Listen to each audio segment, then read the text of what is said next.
मित्रों, यदि आपको सुपरहिट फिल्म थ्री इडियट्स की कहानी याद है, तो आप जानते होंगे कि इस फिल्म की थीम ऐसे पेरेंट्स के बारे में थी जो अपने बच्चों को उन एजुकेशनल कोर्सेज में धकेलना चाहते हैं जो उनके बच्चों की पहली पसंद नहीं है। और इस फिल्म के इतना लोकप्रिय होने का एक कारण यही था क्योंकि अधिकांश बच्चों ने इस तरह के पेरेंट्स का और इस तरह के पेरेंट्स की एक्सपेक्टेशंस का सामना कभी न कभी किसी न किसी वक्त किया है। और उनकी इन सब तमन्नाओं के पीछे एक कारण ये है कि हमारे देश के ज्यादातर पेरेंट्स को जहां अपने आसपास की दुनिया में वेल प्लेस्ड इंजीनियर्स या डॉक्टर्स या आईएएस आईपीएस दिखाई देते हैं, वहीं उन्हें वाइल्ड लाइफ फोटोग्राफर या म्यूजिशियन या कोरियोग्राफर या ग्राफिक डिजाइनर जैसे प्रोफेशंस के बारे में ज्यादा नॉलेज नहीं होता। और इसी वजह से उनके दिमाग में इन अनकॉमन प्रोफेशंस की तस्वीर काफी धुंधली और अनक्लियर होती है। उन्हें लगता है कि अगर उनका बेटा वाइल्ड लाइफ फोटोग्राफी जैसे प्रोफेशन में चला गया तो मालूम नहीं उसे जॉब मिलेगा भी या नहीं, या उसकी इनकम कितनी स्टेबल होगी, या उसका जॉब कितना परमानेंट होगा और उसकी शादी भी हो पाएगी या नहीं। और इन्हीं सब अनिश्चितताओं के चलते वे सोचते हैं कि लड़के को डॉक्टर, इंजीनियर या सॉफ्टवेयर डेवलपर या आईएएस आईपीएस बना डालो और बाकी सब अनजान प्रोफेशंस की अनसर्टेनिटी को खत्म करो। संक्षेप में, ये माता पिता अपने बच्चों के लिए कुछ स्थिर आधार, कुछ स्टेबल और स्पष्ट ऑप्शंस चाहते हैं, और वे फोटोग्राफर या डांसर या म्यूजिशियन जैसे अस्पष्ट विकल्पों या एम्बिग्युअस ऑप्शंस से अपने बच्चों को बचाना चाहते हैं। अनिश्चितताओं से बचने की ये इच्छा, जीवन में ज्यादा स्टेबल विकल्पों को तलाश करने की ये चाहत एक मनोवैज्ञानिक पूर्वाग्रह है और इसे एम्बिग्यूटी इफेक्ट के नाम से जाना जाता है, और यही आज हमारी चर्चा का विषय है।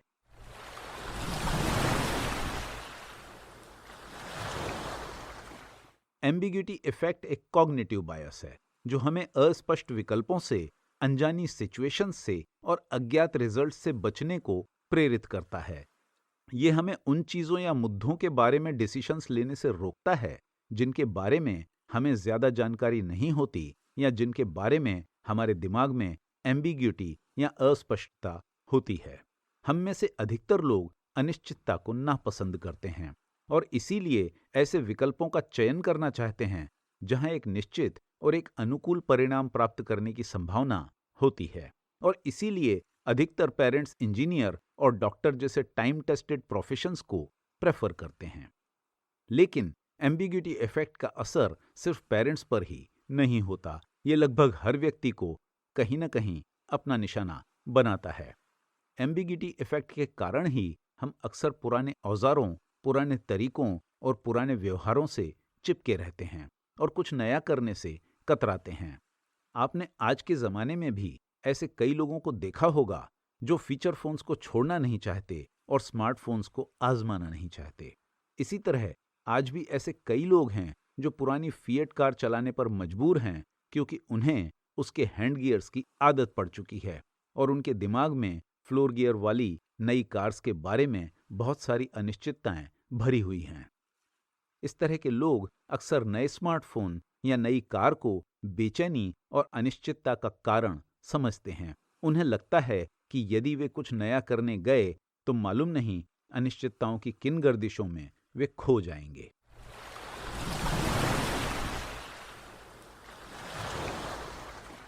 एम्बिग्यूटी इफेक्ट से मिलता जुलता कॉग्निटिव बायस है रिस्क एवर्शन बायस, लेकिन दोनों में फर्क है। एम्बिग्यूटी इफेक्ट तब होता है जब हमें दो ऑप्शन से एक के बारे में ज्यादा जानकारी नहीं होती, जबकि रिस्क एवर्शन तब होता है जहां हमें दोनों ऑप्शंस के बारे में पूरी पूरी जानकारी होती है, लेकिन उसके बावजूद हम रिस्क अवॉइड करने के चक्कर में कम जोखिम वाले ऑप्शन को सिलेक्ट करते हैं। एम्बिग्यूटी इफेक्ट खतरनाक हो सकता है क्योंकि वो हमें दो लगभग एक जैसे विकल्पों को सही तरीके से इवेल्युएट करने से रोकता है। परिणाम स्वरूप हम एक विकल्प को सिर्फ इसलिए चुनते हैं क्योंकि हमें दूसरे विकल्प के बारे में पूरा ज्ञान नहीं होता और हम एम्बिगियस विकल्प को सिंपली अवॉइड करना चाहते हैं। नेचुरली इसके चलते हम जीवन में नए, क्रिएटिव और रिस्की प्रोजेक्ट्स को शुरू करने में हिचकिचाते हैं, जिसकी वजह से हमें हमारे जीवन में या हमारे कैरियर में जितनी तरक्की मिलनी चाहिए वो नहीं मिलती। आफ्टर ऑल, हमारे जीवन के दो शाश्वत नियम हैं, नो रिस्क नो रिवार्ड और नो पेन नो गेन। और एम्बिग्यूटी इफेक्ट हमें रिस्क और पेन से इतना बचाने की कोशिश करता है कि फिर जीवन में असली गेन्स और रिवार्ड्स का चांस भी बहुत कम हो जाता है।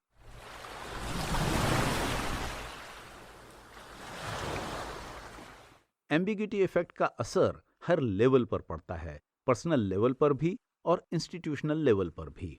कई बार सरकारें और बड़ी कंपनियां भी नई नीतियों या कार्यक्रमों को शुरू करने के बजाय पुराने सिस्टम से सिर्फ इसलिए चिपके रहते हैं क्योंकि वे परिवर्तन या चेंज से घबराते हैं।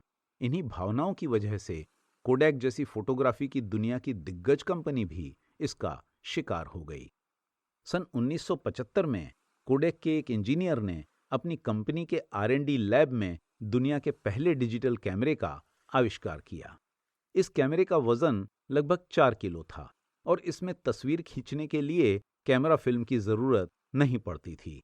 लेकिन इतनी महत्वपूर्ण खोज करने के बावजूद कोडेक के प्रबंधकों ने डिजिटल कैमरे को प्रमोट नहीं किया। उन्हें लगा कि अगर उन्होंने इस कैमरे को प्रमोट किया तो वे एक एम्बिग्यूअस मार्केट में जा पहुंचेंगे और तब उनके कैमरा फिल्म के जमे जमाए बिजनेस का न जाने क्या होगा।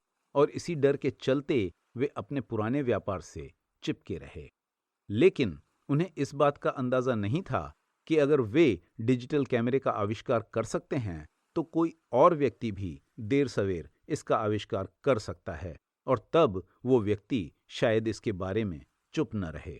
और इत्तेफाक से वही हुआ भी। डिजिटल कैमरा की क्रांति 1990 के दशक में आई और तब कैमरा फिल्म का व्यापार भी चौपट हो गया और बात यहां तक पहुंच गई कि सन 2013 में कोडैक को कोर्ट में बैंकरप्सी डिक्लेयर करनी पड़ी।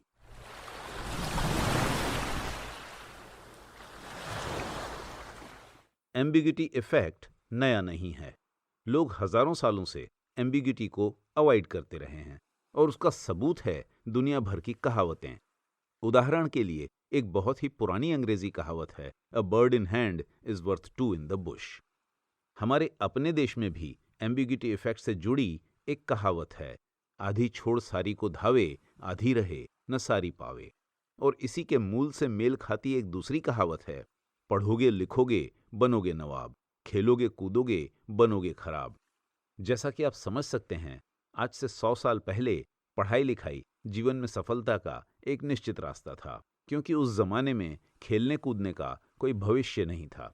लेकिन आज जमाना बदल गया है और आज अक्सर कई खिलाड़ी कॉलेज ग्रेजुएट्स की तुलना में बहुत ज्यादा पैसा और शोहरत कमाते हैं।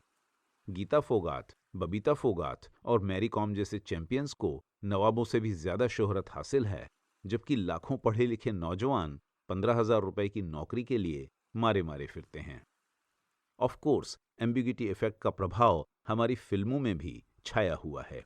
इसी एम्बिग्यूटी इफेक्ट की वजह से मौसी भी बसंती की शादी वीरू से नहीं करना चाहती थी। वीरू जवान था, हैंडसम था, बहादुर था, लेकिन उसके पास कोई परमानेंट नौकरी या स्टेबल इनकम नहीं थी, कोई परमानेंट पता ठिकाना नहीं था और मौसी अपनी लाडली बसंती को एम्बिग्यूटी के किसी ऐसे भंवर में झोंकना नहीं चाहती थी।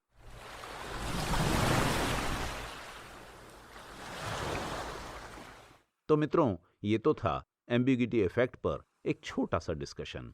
आशा है इससे आपको अपने जीवन में इस पूर्वाग्रह को अवॉइड करने में मदद मिलेगी। अगले एपिसोड में हम चर्चा करेंगे ऐसे ही किसी और टॉपिक पर, तो कृपया उसे मिस न करें।